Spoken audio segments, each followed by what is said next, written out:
Annette, 1937, born in Chicago, but you didn't stay there but a couple of months. That's right. Why did the family leave? I think it was a matter of the Depression and the fact that my father really couldn't find what he thought was good employment. I think he sold Metropolitan Life Insurance for a little bit and decided he needed to go back to Texas, which was his home, to do something. Okay, in Corpus Christi, is that where he was originally from? He was born in Salt Lake City, and his family moved to San Antonio and eventually to Galveston, and Galveston is where he grew up. And then when he brought the family back to Texas, it was to San Antonio. And then ultimately, probably a couple of years later, we moved to Corpus Christi. What do you remember about Corpus Christi when you were a little girl? I can remember the refineries. I can remember the beginning of a Jewish community growing there. There always had been, for many years, there had been a Reformed Jewish community, but my parents were part of the establishment of Orthodox/conservative Jewish community that developed there. There are still people from my childhood that I see here in Dallas, more in Dallas than in Corpus. And I remember starting to see it grow with the Naval Air Station and the Second World War and those kinds of things. Tell me about your mom.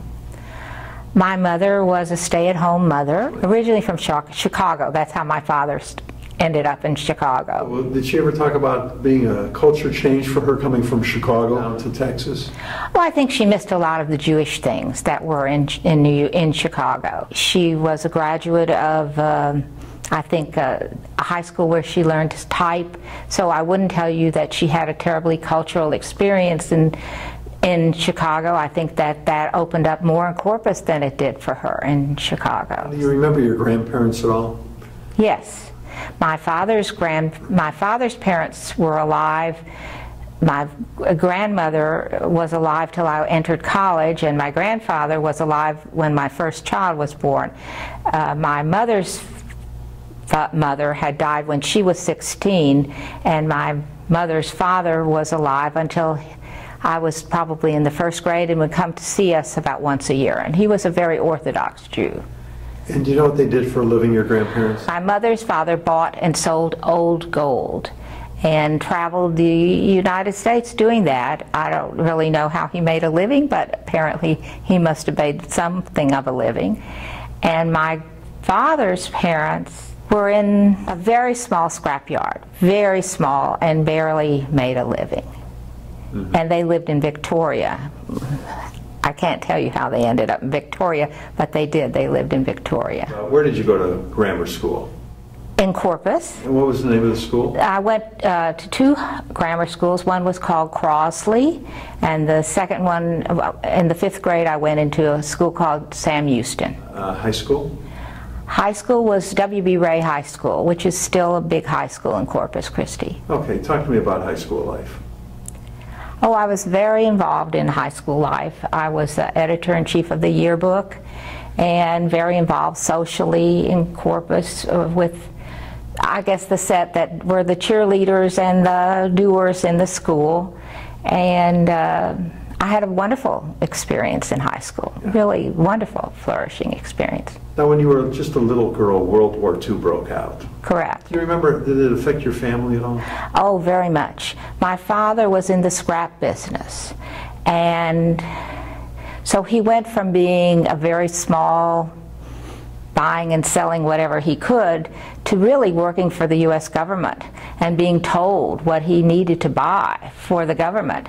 And at one point, I think he got so tired of working for the government that he decided he would try to enlist, and he had a condition called thrombophlebitis, which meant that he had clots in his legs and his legs swelled up, and the doctors knew that, and so he was 4F. And so after the Second World War, I can remember going downtown in Corpus the day that the war was over and looking in someone's window, and there were all these Japanese dollar bills and things, and I thought, and there were all these German marks or whatever they were, and my father saying, inflation had gotten so bad in Germany that people were carrying wheelbarrows of money to buy a loaf of bread, and being very excited about the end of the war. But my father's business really flourished during the Second World War and very much flourished after that. So things became very comfortable for us in Corpus Christi. Now, after high school, was it to work or on to college? I went to the University of Michigan, and so you went all the way back up north? Yeah, I fell in love with the catalog, and I was told I could go wherever I wished. And I already knew the man that I ultimately married, and he was in Colorado. And I decided that that was too much of a play school for me because I was a very serious student. And so I applied to Michigan, Colorado, and Brandeis. And the way I ended up at Michigan and not at Brandeis was my mother said, "Who do we know in Massachusetts, Annette?" And I said, "Not a soul." And my mother said, "But we know Aunt Naomi in Chicago, and she's close enough to Michigan," and that's how I went to Michigan. But I did fall in love with the catalog. Okay, now, where did you meet your first husband? At a Jewish institute, at a Federation event, somewhere in the Poconos in New York State. And he was there representing the city of Denver. And somehow I was in New York at a convention of Young Judea, and when our Federation director learned I was there, he said, "Well, if Annette will go on to this Federation meeting, we'll pay her room and board." So I went there, and that's where I met him. So I was going into my senior year of high school, and he was, I guess, probably in his junior year of college. Okay, and he was in Colorado? In Colorado. Okay, so you go up to Michigan and go to school, and then you guys started dating? We really corresponded.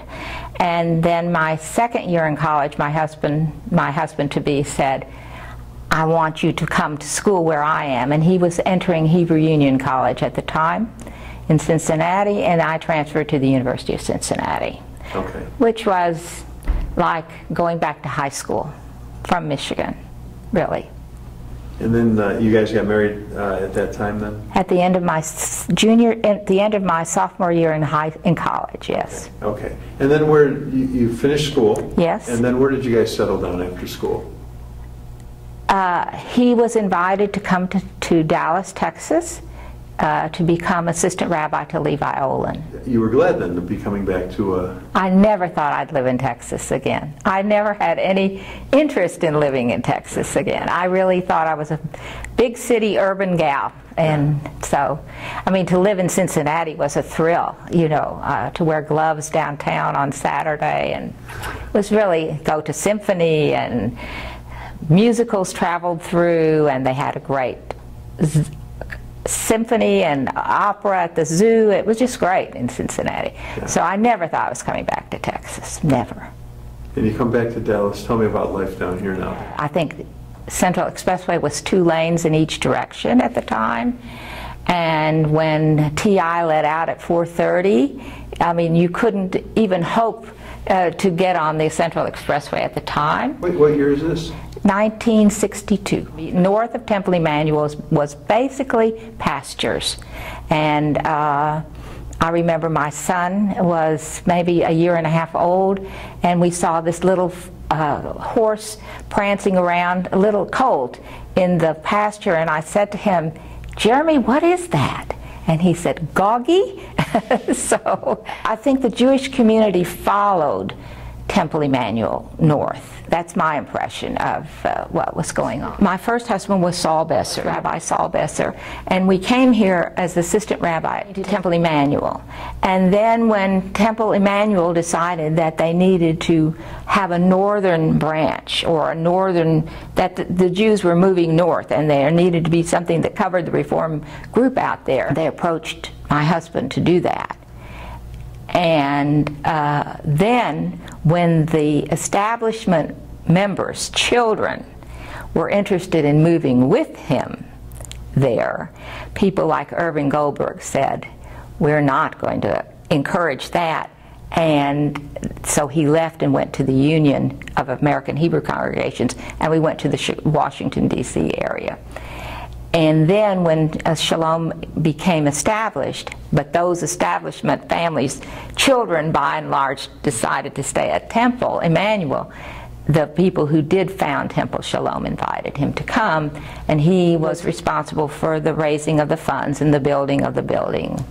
What time period was this? 1969, 1968, 69. Okay, so you guys had left to go to Washington, D.C. Right, and we came back on the day that Scott Carpenter walked on the moon. Wow. So that's the day that we came back. Were you involved at all with the Jewish community? As an observer. Okay. You know, I went to all the functions that went on at Temple Emanu-El, and was involved in the Sisterhood, and was very involved in a group called Brandeis Women. They had a book group, and that was a wonderful, wonderful thing for me. I enjoyed it very, very, very much. Your first marriage ended in divorce? Correct. Okay, and then you remarried? I mean, I was married over 25 years. Yeah. To the first husband and 22 to the second husband. When did you meet your next husband? Well, I knew him before I was divorced. I knew him and I knew his wife, and he was a widower. He was a widower before I was divorced, right. and during the time I was divorced, so I was hoping he would call me, and he didn't. And so finally, when he did, I was already divorced about 2.5 years, and I said to a friend, I'm going out with Jack Corman, and she said to me, where are you going? And I said, I don't know, but I know he doesn't buy stock. By that time, I had created a career for myself. I was a stockbroker, and before that I was a librarian. And I had solicited him as a stockbroker, and he hung up on me. So I said, I know he has to be calling to take me out because I know he doesn't buy stock. And our children had gone to Green Hill together, so I knew his wife Leah, and so I knew his family. Did he know that you were trying to date him all this time? No. No, he was so busy. He must have been on the phone and he hung up. So he really doesn't remember that at all. So then what prompted him to call you? I really don't know. I really don't know. I know that at that time he'd had a daughter that was still living at home. She was involved with BBYO and went to run their Memphis office. And I think all of a sudden he decided that he was going to be alone and he needed to widen his horizon. So when did you guys get married? In 1991. Okay. And then did you continue working as a stockbroker? Yes, I did. I stopped when I was 72. And how did that business evolve? I had been a librarian, and when I was a librarian, I worked only for private collections. And I worked for people here in town like John and Luby Murkison and Mrs. Edward Marcus. And when I decided that I really had to support myself, that I better do something which would financially be more advantageous, I decided to become a stockbroker. So in 1985, I joined Payne Weber and stayed with them after they changed their name to UBS until I retired 25 years later. Were there a lot of women in that business at the time? Very few, very, very few. And I think there probably is, probably a quarter of the brokers today are women, but actually I was the only woman in my whole office. Mm-hmm. And there were very few women. And it was good. It was it was interesting because the men would share stock tips with each other. Right. But with me, they would say, what restaurant should we go to? Or do you know the name of a good tailor? So I really flew by the seat of my pants in that business and really had to learn the business myself. Tell me about your husband, Jack. He is an attorney by trade, by profession, and he's an oil and gas dealer. That's his business, and real estate. So he's in the oil and gas business, and he has some real estate investments too. Now, in your lifetime, there's been so many advancements in technology. Do you remember anything that came along that you went, wow, how did we ever get along without that? Oh, I think it's the computer and the internet. I think it's just stunning because when the internet started, I don't think people understood how essential it was going to become in everyone's life. And it really began as the way libraries and universities linked to each other. And then suddenly somebody said, oh, we could all use this. And I remember going from a little Quotron where you know, had nothing on it, to all of a sudden having a computer where you really could retrieve anything you wanted. It's fascinating. What was the happiest time in your life? I think these years have been the happiest years of my life. They've been the most contented and the most interesting and just lovely. And how have you seen Dallas grow over the years since you've been here? You know, you talked about Temple Emanu-El being as far north in Dallas, and for those that don't know, it's a thriving metropolis north of Temple Emanu-El. How have you seen it grow? It just happened, and we didn't really understand what was happening. I mean, all of a sudden you would look up and there would be whole new developments that had occurred. From the time we left here in '65 and came back in '69, the whole area called the Meadows and the duplexes that came in were all there, and so all the community had moved very far north, relatively far north at that time.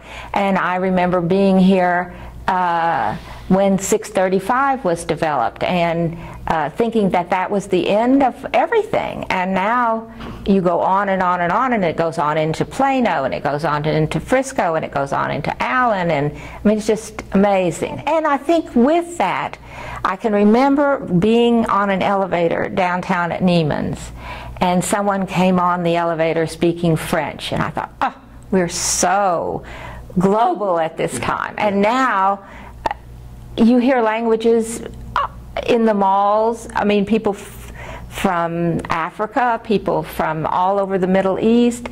You hear a lot of Russian, and nobody even turns their head anymore. You know, we really have grown to be a very international city. If you had to do it all over again, what would you change? Oh, I think I would have been much older when I married my first time, and had some more confidence in myself, and understood what I could or couldn't do by myself before I gave up my independence to be married. Tell me about your sons.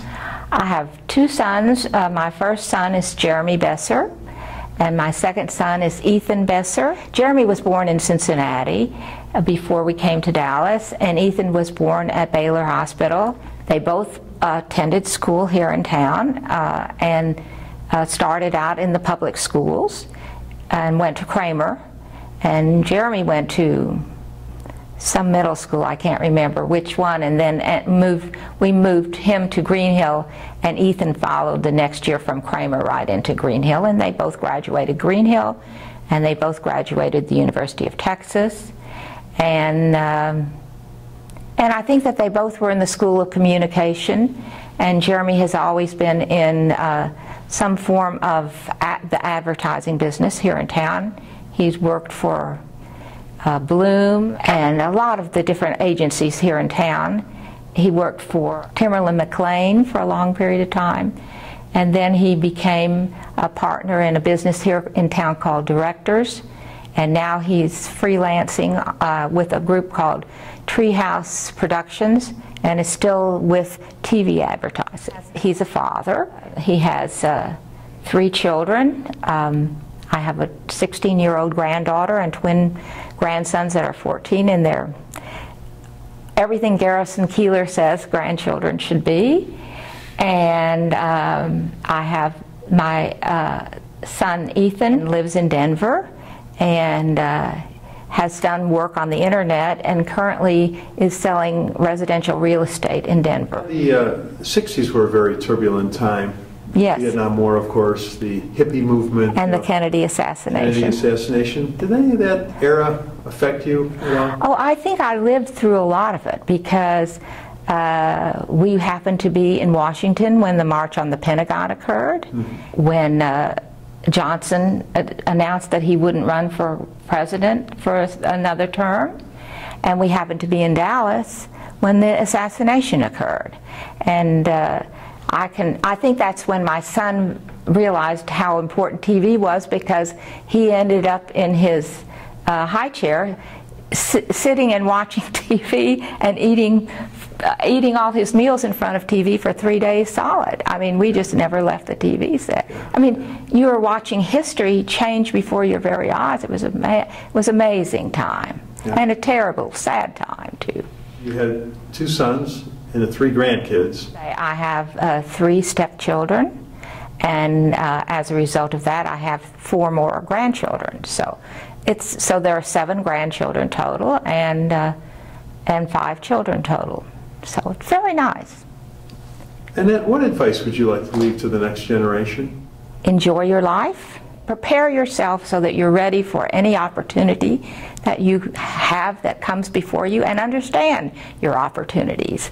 And even when bad things occur, good things grow out of the bad things, and go forward. Well, you did a great job today. Oh, good. Thanks for doing this. Thank you very much.